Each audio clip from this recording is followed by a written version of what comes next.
Hello everyone, welcome to my ear training lesson.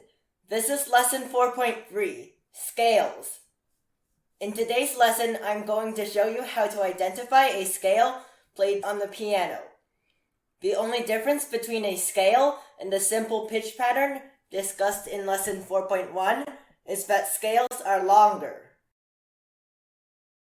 The strategy for identifying scales is the same strategy as in lesson 4.1 because scales are basically longer versions of the simple pitch patterns.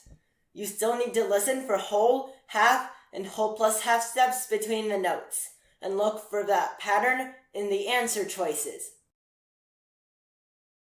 Practice is the most important part of ear training. I will emphasize again that you must be fluent with what whole, half, and whole plus half steps sound like, which we learned in 4.1, before you practice identifying scales. Let's try it on the next slide. Scale played.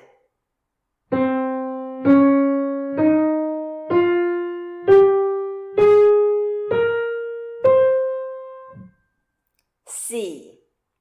This is because there is a half step between the first two notes, a whole step between the next two notes, another whole step between the next two notes, a whole step between the two notes after that,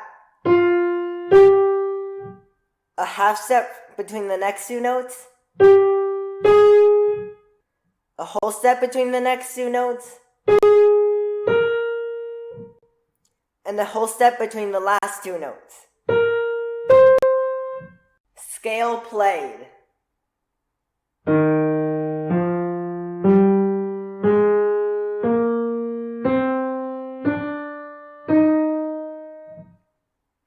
A. This is because there is a whole step between the first two notes, a whole step between the next two notes, a half step between the next two notes,